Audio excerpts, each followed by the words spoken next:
We are reviewing Season 2 of Strange New Worlds, Episode 4, Among the Lotus Eaters. And if you don't know how it works, it's actually, pretty simple. We are going to go through it frame by frame. And if you look at the screen here, there are two numbers. If we like something, we're going to give it an upvote. If we dislike something, we're going to get a downvote, and that'll be a negative. And at the end of the episode here, we're going to average those scores and come up with an official Popcast score for this episode. So right up front, this episode I thought was good just for the reason that was actually a Star Trek episode. It wasn't a courtroom drama with Star Trek characters. It wasn't a heist film with Star Trek characters. It wasn't a cooking show with Star Trek characters.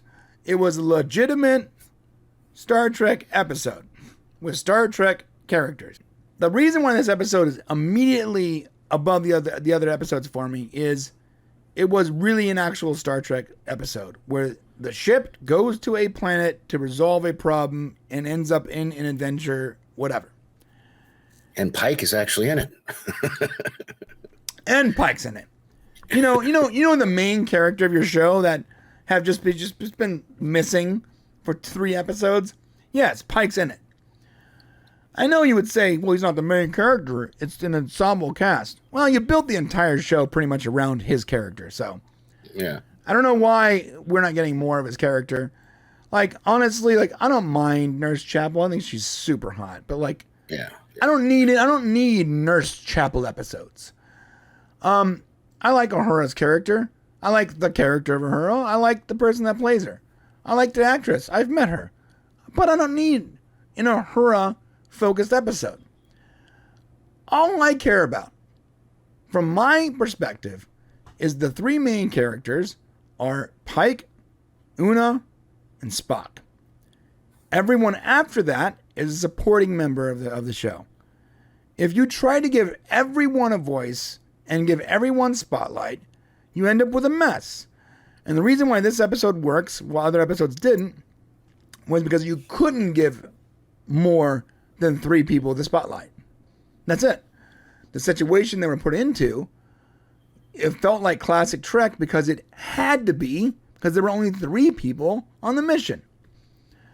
So this episode feeling like Star Trek to me is just strengthening my entire argument for why an ensemble cast can be ensemble but still have the focus be on the main characters and not the entire cast. All right. Sorry. No, you're fine. That's I intro. agree with that. So, let's do it. Let's rock and roll.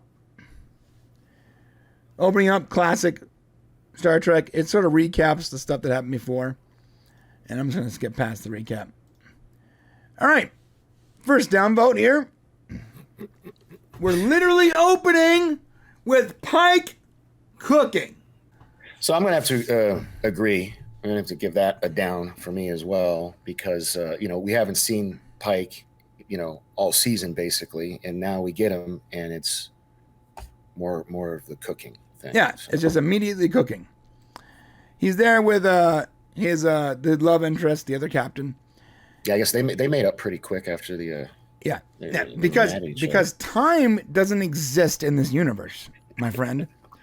Yeah. No one has to travel anywhere, and there's no actual time between events. Like everything can just sort of happen. Another thing that's sort of weird too, in my opinion, is that I guess she was up for Commodore, and she's not going to be Commodore anymore because she did her job. Which is weird. It's a weird. I don't know what are they trying to address here? Like that her boss is a dickhead? I don't get it. She just did her job.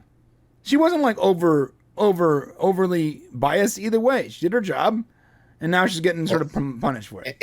And Pike seemed to think it had to do with the fact that they were banging. Because he breaks up with her here in a couple minutes or whatever, Right. Yeah. He thinks that because they don't like him, maybe they're putting it on her. But why wouldn't they like him? It's like they're trying to make him like the rebel of Starfleet, but he's done nothing rebellious. It's not like like the brass doesn't like his methods, but he gets the job done. No, the guy he cooks for people and he's very nice. Why would you not like him? There's no reason not to like Pike.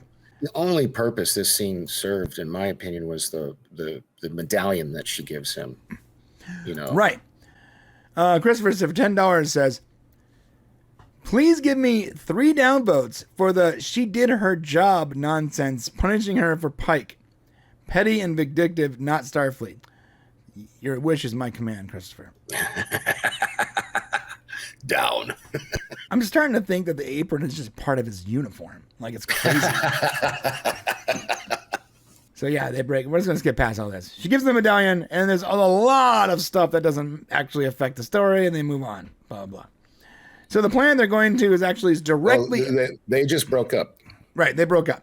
Yeah, just then, yeah. Oh, Gavin is saying McCoy is going to get that medallion in the motion picture. All right, so they're going to a planet. It's called, what's it, Rigel something? Rigel 7, I believe. Rigel 7, 5, 7, 8, 3, 10. What does it matter? It's another planet. And what happened was they had gone there. It's a pre-warp planet, right? We're back to Prime Directive stuff. It feels like a lazy way to tell a story, and I'll tell you why. Right, the second you say, well, this is a Prime Directive episode, well, then half your story is already written. They can't leave things there. They can't interact with characters. And there's some series that have done it right, but for the most part, it's just sort of like half the story is already told. The audience already understands. And they had gone to this planet that is like really like, something's wrong. Like the planet has it's really hostile. Like the environment's hostile. Yeah, it's got the radiation. A lot of radiation and a lot of cloud. And it's like Florida after spring break. So they left some stuff there by accident because they were trying to get Spock to they had already lost people and Spock was hurt and this thing. So they left things there and they took off. Well, then Starfleet's been monitoring this thing from afar. And for some reason, these are the people they lost, right? Look at this. For some reason, there's a Starfleet signal, like an insignia, written or carved out of the grass or whatever in the courtyard. Yeah. Well, that's because that Zachary kid says later that his worshippers basically took that on as his logo. So right. That was their way of worshiping him or something. But Starfleet is confused as to why obviously they left something behind, and because the Prime Directive doesn't allow them to influence pre-warp societies, they need to go deal with that. I'm trying to get to that shot where it actually shows it. All right, so Ortega is going to be flying the mission because it's dangerous. You got to fly manually, blah blah. And there's going to be another downvote coming up, but I can't do it now. Basically, Ortega is very excited. Now you're hearing her inner monologue. She's putting on her hat and she's super excited to go. And none of this matters. None of this matters at all. It doesn't even build Ortega's character. It just sort of makes me feel sorry for her. Because she can't go because she's got to stay and manually fly the ship.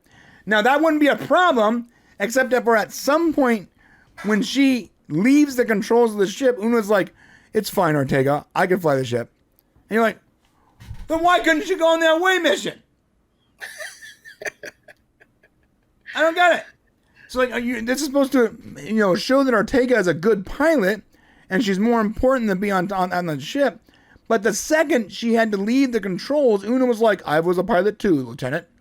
And you're like, okay, wait a minute. So really, it was like this whole scene is weird. Like, it's supposed to show her disappointment. It's not, there's no character growth here. It's not showing that she is good at her job. It's not adding to her character. It's just sort of mean, or disappointing, I should say.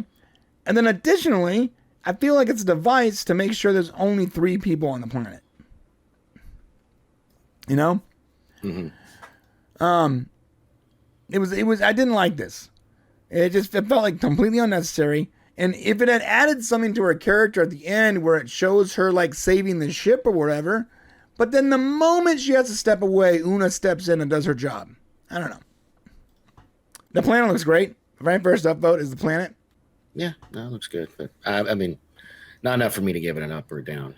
So. No, I mean, look, like anytime you're gonna show me an actual Strange New World in the show called Strange New Worlds, it's an up vote for me. Right on. I just want to see that. Yeah, Anthony Mark has a good point. It's irrational that no one else can fly the ship. It's stupid. That's stupid.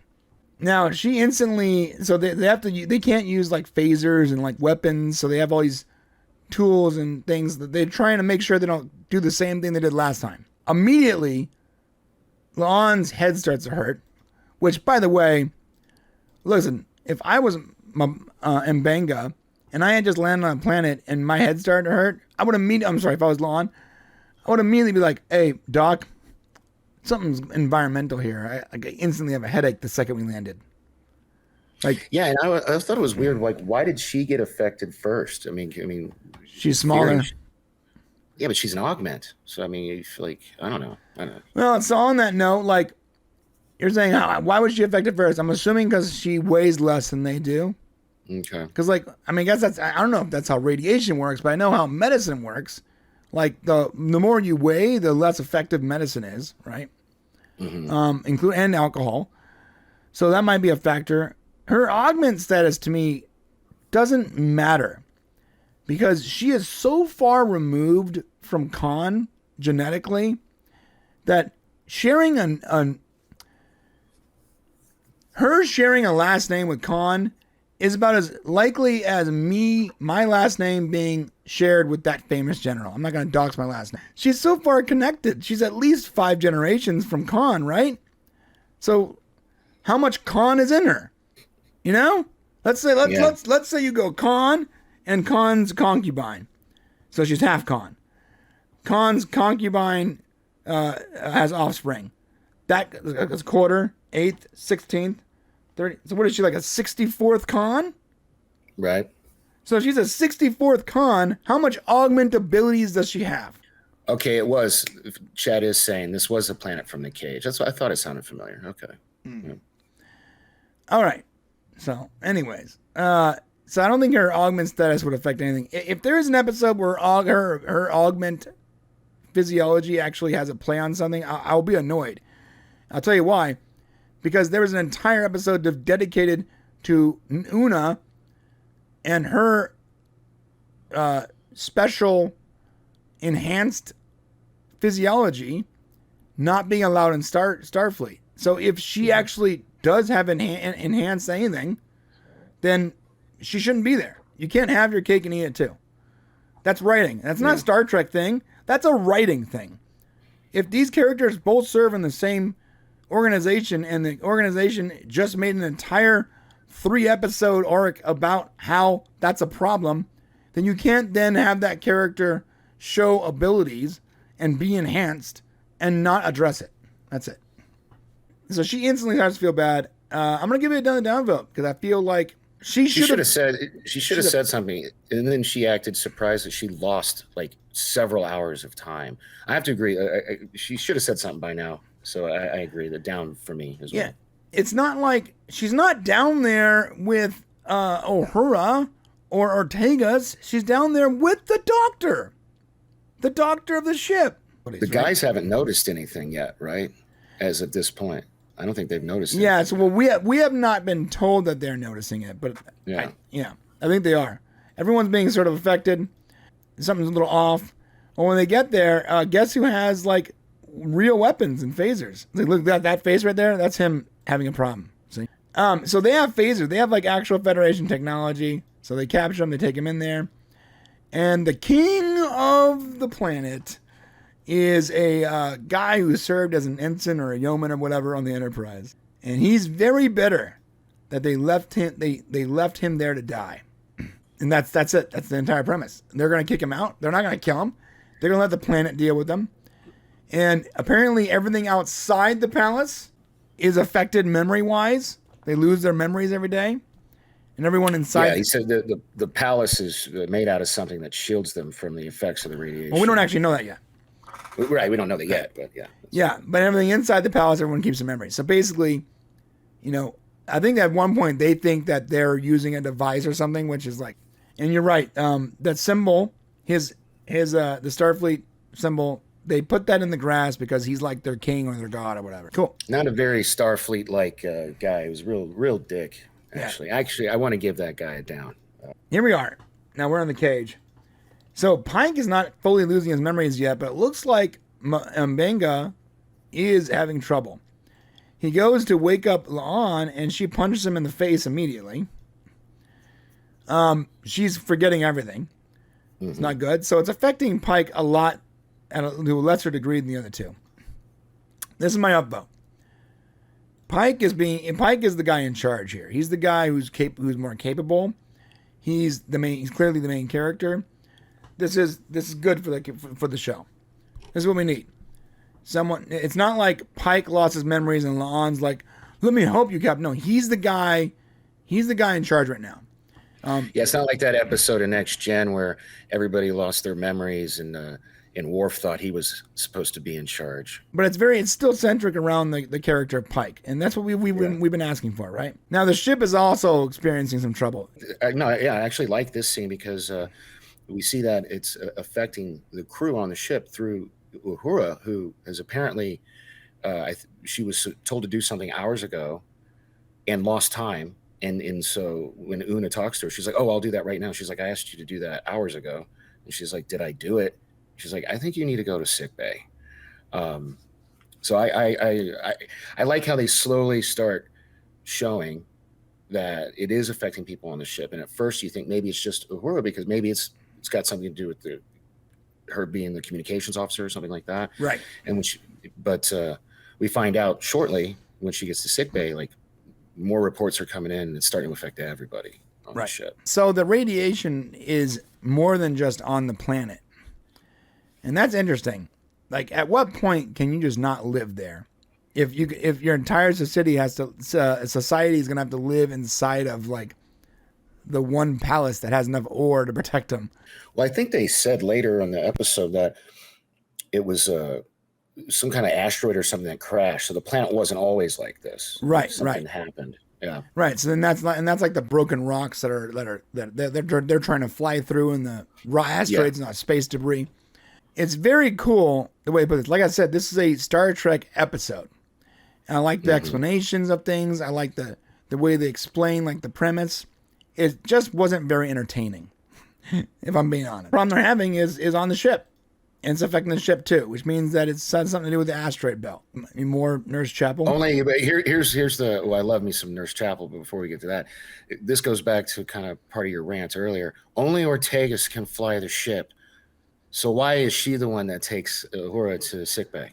Yeah. You know what I mean? Yeah. It's like, okay. So from my perspective right now, the ship is careening out of control into the planet. Yeah. Imagine like you're driving the bus and you just like got up and left. Like they paint her as being the only one who could do this job, yet she's out. She's not at the wheel. Yeah. I mean, I got a good point, man. And she's having a casual conversation while the ship is just careening out of control. Oh man, there's Chapels.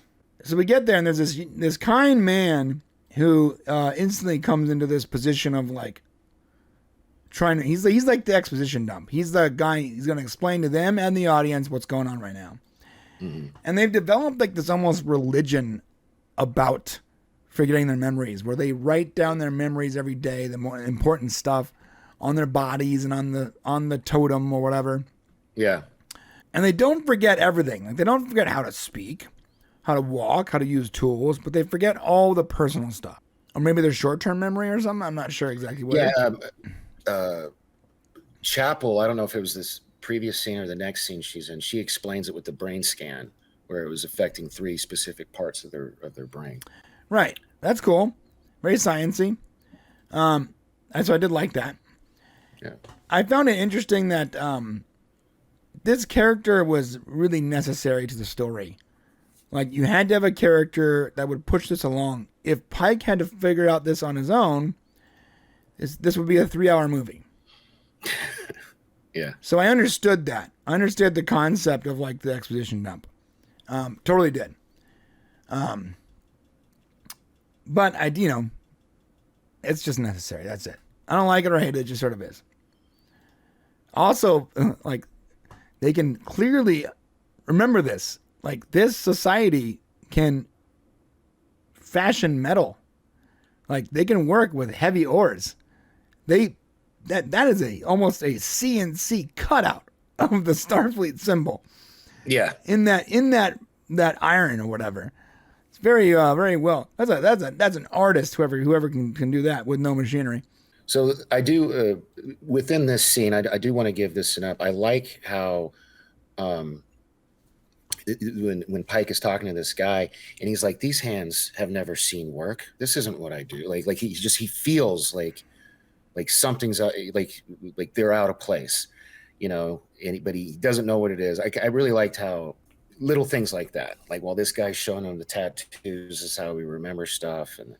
And, you know, he's a woodworker and you guys are stone breakers or whatever. You are the stone breaker class and you are the woodworker class. Yeah. Yeah. So I did like little things in this scene that felt Star Trek-y to me. So. Yeah, it was Star Trek-y. Like someone said in the chat here, Archmaid said, it was like a summary of 10 different Star Trek episodes, but it didn't do anything interesting or new. And yeah, that's it. It's a Star Trek episode. It is. It's like the first genuine Star Trek episode we have. And it's a bummer. You said that this is basically a Star Trek comic they just lifted the story from. Right. Yeah, that's kind of a. So I hope they paid that writer some money then. I would stick with that. I would rather have this than anything else. But it just wasn't very entertaining. No, I mean, for my money, the previous episode, which I'm sure we disagree on, it's my favorite so far. Like, no, it was my favorite too. Okay. It was my favorite until I got to like the 5th rewatch where I was like, oh, this is the episode that just wrecks everything. Like, it was my favorite episode too because I liked Kirk. I liked Leon's character with Kirk. I thought for something happened with that character. When she was with Kirk, she was more bearable. Without Kirk, she's like. I think a lot of it had to do with that was the first time she was in an environment where people had no preconceived notions of her. Like they weren't judging her based off of who she was, and she was. Nobody knew who she was because, you know, quite frankly, she never existed in that timeline. So. I don't know. I did like a lot of stuff about that episode, but here we're about to get into a nice little fight scene, which I want to give this an up, okay, because there were stakes. Lon gets kind of like gutted here, you know, and oh yeah, you were worried about her for several minutes. Like, I'm not hating on Leon's character. I'm just I liked her. I liked her most in the 3rd episode. Yeah, where she wasn't like. I felt almost like maybe the actress was finally able to act like herself. Here's the scene that I was talking about where she starts explaining it. I want to give this an up. Anytime they put some both Star Trek, too, yeah. Any science. Battle, science that actually works. All right, so the problem is it's affecting 3 parts of the brain. Nurse Chapel figures it out. She doesn't need the doctor's help, of course. And they're back. And Una's losing it at that point. Yeah, you would think that this was a really good example, a good opportunity for you to show why it was a good idea for them to make the decision they made in episode 2. Mm-hmm. And maybe she's the only person not losing her memories. I was really surprised. I didn't expect her to be one of the first ones to, like, you know, succumb, if at all, because of her augmentation or whatever. But right. This was a great opportunity for you to connect the 2 episodes and explain why she's so special. You know, and why it's not a detriment to the crew, but a benefit to the crew. I want to give it a down. There's a wasted opportunity here. A wasted opportunity. A wasted opportunity for you to actually explain why a character works. Yeah, it's odd. You know, they did the same thing last season. Ooh, remember when the ship was dark and you have Hemmer, you're like, okay, it's cool. There's a blind engineer who is capable. Right. And you don't use them. Remember, they just dispatched him immediately. And you're like, the ship is dark. You have a blind character in your crew. It's everyone, anyone that saw the trailer is like, oh, finally a Hemmer episode. Of course they're going to use the blind guy. He's immediately dispatched. Oh God, it's way. Sometimes the show is like, oh, wasted opportunity times three. And what happened to the engineer, Carol Kane's character? She wasn't in this episode. Yeah, she wasn't. This would have been a I'm good assuming she's in one. engineering, forgetting her name. Yeah, not another wasted opportunity. Maybe because her species has been living for thousands of years, it wouldn't affect her as predominantly as the humans. Yeah. I mean, I guess at least his Vulcan physiology had some kind of benefit. Yeah, I don't know either. She's about to lose her memory. She's kind of lose it, and she's gonna run off to her bedroom here in a second. Yeah, which is again, this entire episode, I just didn't. I felt like all the Ortega stuff did was, I know it's supposed to like develop her character, but for me it didn't. Yeah, no, I would agree because it made her look like a scared child. So when I was watching this episode, I was thinking, it affects him almost in a way, kind of like alcohol. And then like at the end of the episode, Pike even says something like when he was beating the hell out of that kid, he was like, it brings out more of who you are, or something like that. Right. I can't remember the exact line, but anyway, I don't know what my point. Oh, Christopher Mays. I kind of agree with you, buddy. I think I might have to agree with Chris. Oh, this super chat. Carol Kane. Missed opportunity. Crewman calls Carol Kane a witch. She responds, "I'm not a witch. I'm your wife." Yeah, I'm the wife. I do like this though. The huts have their names on it, because my first thought when seeing the huts, I was like, how do they know where they sleep at night? Well, their names right there. And the guy brings that up, like this first thing he brings up. Right. She's hurt. She needs medical attention. Pretty much dispatches her character immediately, which means that you didn't need her to be there. Just so you know, there was no reason for her to be there. She doesn't actually advance the plot in any way. She's just sort of a device. Like it puts a clock on the episode because she's hurt. Yeah. And it's supposed to like add anticipation for the audience, perhaps, but it just feels a little cheap to me. I'm not gonna give it downvote, but that's just what it feels like. All right, and there's the totem they write all their memories on. Mm-hmm. Imagine living like this, dude. My first thing every morning when I was explained how the world works, but Dad, this is stupid. Let's figure out why this is happening. This can't be normal. Like, right. Wait a minute. Let's just not work this way. Let's figure out how do we... Oh, the guards keep their memories? Let's find out how they're doing it. Like, my first reaction, this is not a way to live. Like, I'd rather die than continue to live that way. Well, this poor bastard, he's just kind of, succumbed to the, like, he didn't even want to get his memories back at this point. Like, right. He's convinced himself that the gods, some kind of a spiritual thing about him losing him for a reason. Yeah. I don't mind the character, but I also didn't like him or hate him. He just sort of was. They did focus on him a lot, and I feel like the focus should have been more on him had there not been a La'an clock on the episode, and that weird emotional Starfleet and yeoman or whatever that was left behind. These two, both those characters and the clock drew attention away from what could have been a really good episode where they focus, they are able to save this man in some way, and you feel a connection to him, almost like Inner Light or something, Mm-hmm. Where you feel a connection to this man and like their efforts to like save that planet, and maybe had something to do with like when their ship was leaving, they knocked an ass, something that we did that caused this problem.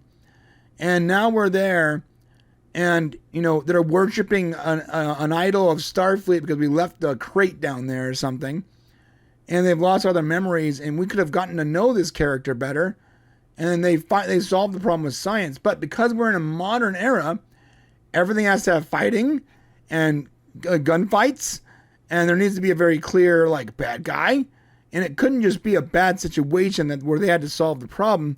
It had to be like a typical, there's a bad guy doing bad things for bad reasons, and there's a victim that can't fend for themselves, and we have to save them.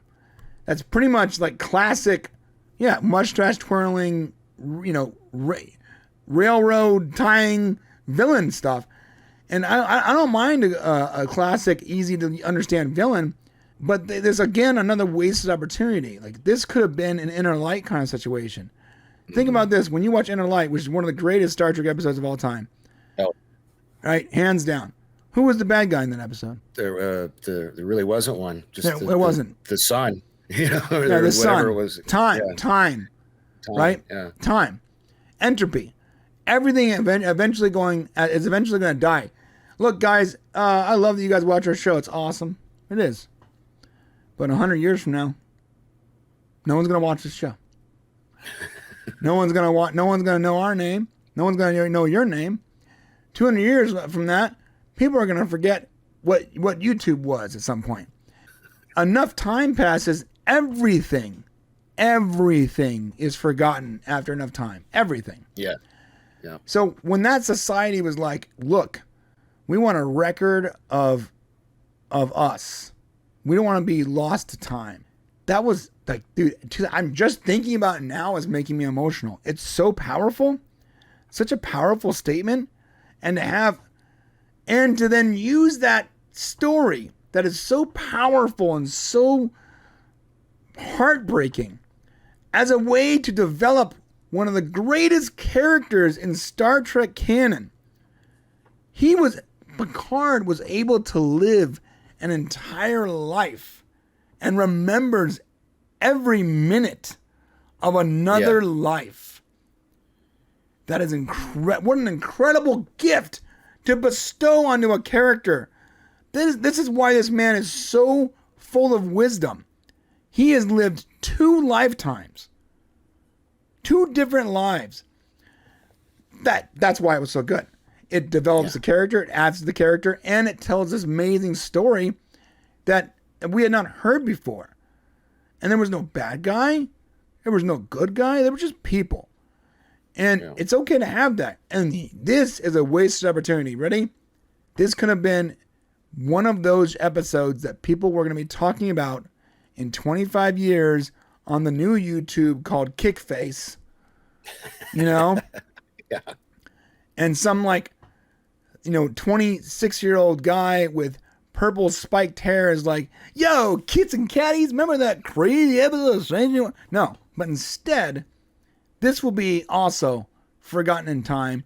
Yeah, it's a very forgettable, bland kind of episode. Need a little bit more seasoning for me. But, Yeah, it's like they had the opportunity. This is what's frustrating about this. I'm going to give it a downvote because I love that Star Trek. But for the love of God, you had this opportunity. Someone brought up, you already had the angle, the General Order 1, the Prime Directive angle was already there. Okay, so you don't got to worry about that. We understand the premise. The audience already gets it. At some point when they were leaving in a hurry, they must have knocked an asteroid out and it landed on the planet and it's been flooding with radiation and it's damaged their society. And now we're at this place where this old man who was there in the before 4 times, before the asteroid, has lost everything, and we can help him. We can help them, and we can maybe slightly ignore the Prime Directive, considering we already effed it up in the first place, and get this planet back on track. But instead, we make it about some guy that's pissed and having emotional problems because he was left behind. And we're right back to mental health, dude. Every single time it has to be something to do with mental health, PTSD or something. And look, I'm not saying that those problems don't exist. Of course they exist. But why is it every single episode, we can't just have a story about humanity? I do like, and it's probably because I'm an emotional kind of guy, I do like how he keeps, it shows that deep down inside, Pike does love that chick. That's why he keeps holding on to that thing and having such the medallion. And they make a point to show it. Like hell, you paused on it twice already. They show it 4 or 5 times where he's just like, I don't know why, but. Now there's a clock on the episode. Remember, Leon being hurt. She has to see a real doctor. So they're going to have to go to the palace and they're going to try to convince the God King, Yeoman, whatever, to help them with Lon. Well, they're going because they think their memories are somehow stored in a box or something. It was weird. I don't know. Yes, because the guy tells them that the people in the palace keep their memories. So they immediately say, "Oh, then our memories must be stored in a box." But maybe it's because they lost their memories, so they're just believing whatever they're being told. Yeah. That's probably what it is. That makes more sense. Because, but then again, Mbenga had enough ability. He didn't have the memory to heal her, but he knew enough to I don't know. It's sort of a gray area. Again, I hate this whole idea that they had to have a bad guy and a good guy. They couldn't just tell a really compelling story, you know? Yeah, right here, this is where Spock, he forgot who he was, so he's looking at the pad to remind himself of who he is. And she's about to lose her ship altogether because she just kind of freaks out here. And, you know, I know this sounds stupid. I want to give the ship an up. I've never seen this before in Star Trek. You know, follow the illuminated, like, where it's just like, here's how you get to your room.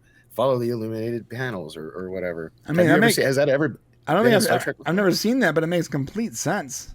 Yeah. Yeah, like that's a pretty big ship. I can see people getting lost their first couple weeks living there. You know? Oh yeah. Imagine imagine every time you have to turn on your GPS. Like, can you please do the illuminating thing, ship? And like, there's like, you know, I mean, that's cool. That's cool. I like it. Yeah.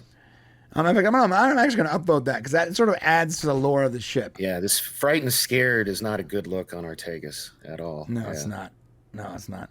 And you know what's interesting about this? You had more missed opportunity. You had a Vulcan that could have been shielded from the effects of the radiation. You had an Elorian, an advanced, augmented Elorian that could have been shielded. You could have actually used these characters to build the character, to add more deeply to their background and to show them with these like extra abilities. It could have added to the character. It could have added to the enjoyment of the audience too. But instead, you know, nope. All right, back on the planet. You know, violence has to happen. By the way, like because every modern show, and I'm not against it. I'm just saying this is a missed opportunity. Another missed opportunity. Yeah. All right, let's get into the palace. Got past Ortega freaking out, having a breakdown, yelling and screaming at the ship, blah, blah, blah. No She's like, I'm Ortegas and I fly the ship. I'm Ortegas. Like her mantra. And I fly the ship. I'm Ortegas and I fly the ship. Okay, we get it, Ortegas. Back on the planet. They're in the palace. This palace is so ornate. Like, do you realize that we are dealing with a primitive people, but they got like screen printed banners and beautiful statues and rugs. Like these are clearly more than just like this looks. It doesn't fit the aesthetic of everything outside. So Gavin says that in the TNG pilot episode Encounter at Farpoint, they had the same gimmick with the panels showing people the way. So that's cool. So okay. That's cool. But yeah, no, this is kind of, especially if this is supposed to be the same planet that the cage and the menagerie took place. I don't remember ever seeing anything like this. Is almost like medieval timesy kind of royalty looking stuff here. Yeah. Like the period doesn't fit. In fact, that's a downvote for me because the period doesn't fit. Like this aesthetic doesn't fit the rest of the planet whatsoever. It's complete. Looks like a complete different episode. Okay, I want to give that an up. Pike, finally, I get to see him be a badass, beat the hell out of this dude. He was about to kill this guy until he got his memory back. Like, did you notice that? Like, he was straight up, like, he got his memory back just before he was about to murder that fool. I'm gonna give it up too because I did like the fact that Pike was featured here. Pike was the guy who saves the day. He was the last to succumb to the memory thing. He was sort of leading the charge the entire time. Yeah. And I need Pike to do that because Pike is supposed to be the main character. From my perspective, maybe from everyone's perspective, he's not. Maybe they're all the main character. No, you got to have someone to focus on. And I don't want to focus on the 19-year-old Nurse Chapel anymore. I want to focus on the main characters. And for me, the main characters are Pike, Una, and Spock. Exactly. Just like you had Kirk and Spock and Bones. These are these are our three. For this show. I want to focus on these characters. I don't want there to be entire episodes wrapped around other characters. And I feel like La'an is way too much way too focused on. Anyways, she does great, and he does awesome. He doesn't kill her because he gets his memories back. Kill him. Back on the ship, I am Ortega, and I fly the ship. To do her little spirally doodah blast, fly through an asteroid or whatever. That right there, yeah. Can we just can the ship just like park somewhere and wait, or does it always have to go through an asteroid belt? Every episode. You know, it's space. Can't they like go above it or below it? Or every episode, the ship is like in an asteroid, a hail of asteroids or something. It's always something with this. It's crazy. Yeah, I guess they just want some kind of device so they can show off Ortega's awesome flying skills, I guess. You're not flying through a cave or something. Exactly. That's what I'm saying. Like big place. Back on the planet, he opens up that box and it's just a bunch of crap. Of course, it's not his memories. But they're going to get their memories back now that they're being shielded from the radiation. It's a temporary effect. And he was literally going to shut it. He's like, oh, so you're no good to me then. Cool. Right? He doesn't shoot him. Yeah. Now he has his memory. Look, I love it. It's like, it goes from like mean to like soft Pike. Yeah, I know. It's like. That was good. Again, another upvote for me. Pike. I like Ensign Mount, dude. I like the actor. I do too. Yeah. I even liked him when he played that silent character in that horrible Marvel, Inhumans. I didn't like the show, Black Bolt or whatever. Or movies, whatever. Yeah. Boy, like if you have a character, you don't pick the best. You don't take the best actor in your squad of actors and silence him. Yeah. What a mistake that was. Yeah. He's a good actor. He's a good Pike. Very good Pike. He's Star Trek. It works. Yeah. But he's gotta deal with like this sort of lazy writing all the time, and the fact that they are constantly driving him away from the ship or the main story.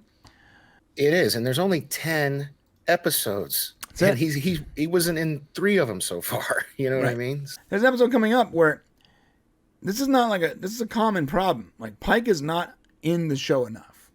He's just not. And it's very focused on Lon and Spock. Really like those are the real main characters. And Lon even more than Spock sometimes. And I don't understand why there's so much focus being put on these characters that are just support. They should just be supporting characters. Yeah. And why does modern Star Trek? Why is it so afraid to make the captain of the ship the main character? They couldn't do it in any season of Discovery. They had to make every character other than the captain the main character. The captain was always just a character in the story. Jesus, man! In Discovery, the Klingons ate the freaking captain. That I'll never get over that. It's very odd. Like, why the captain is the main character? I don't know why. Why is that such a problem? It's very, very interesting, man. Even in Lower Decks, the main character is not the captain. It's the daughter of the captain who works in the Lower Decks. I don't know. It's like we want to be clever, at the same time we're lazy.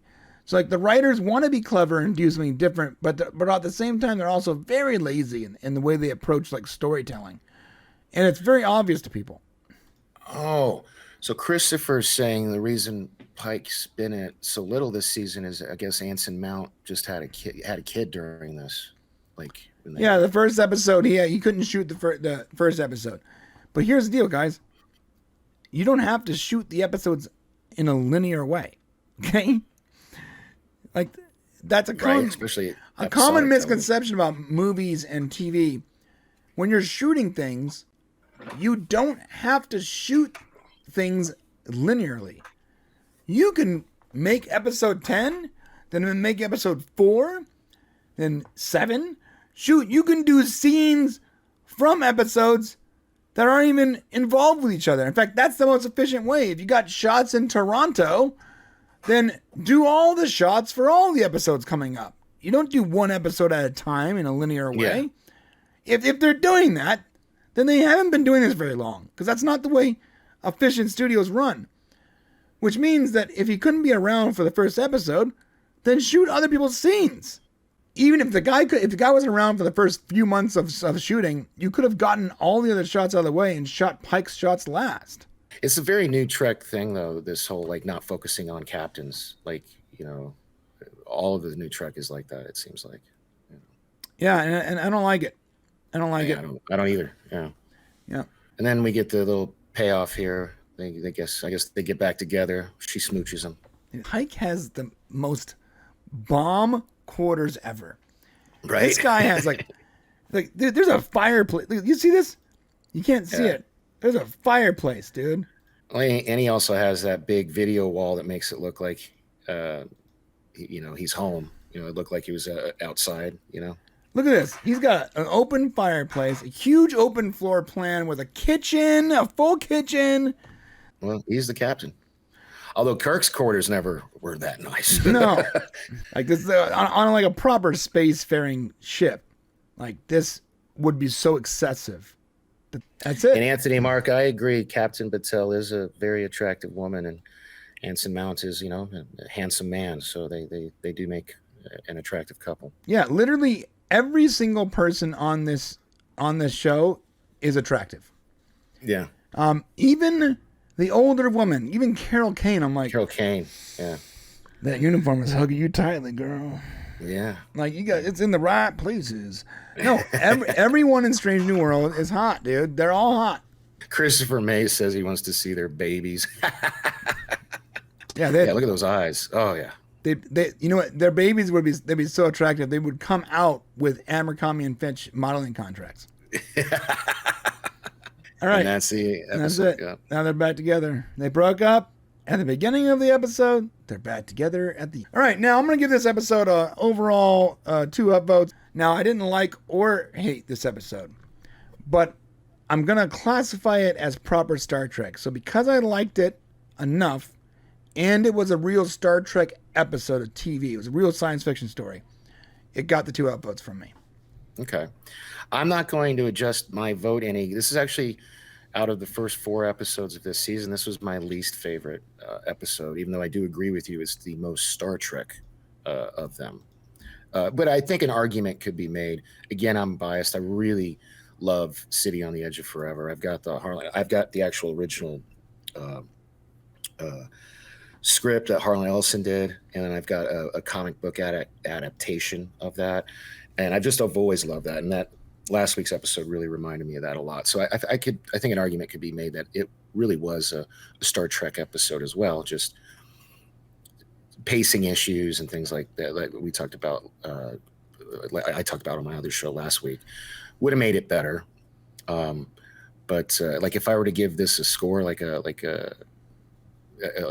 do like 1 out of 10 on the other show, I'd probably give this a 6, Yeah, so that's the end of the review. Looks like we got a negative 0.5. It's not bad, actually. Sorry. So no, it's not. No. It's not bad. I mean, look. Remember, last episode was in the negatives, and the first episode was basically a 0. Yeah. It's not like it's bad. It's not like it's good. It just sort of is. It's just sort of there. It's just sort of there. It's there, and it's better than watching paint dry or Ben Shapiro. That's what we know right now. This show is better than watching something else that's boring.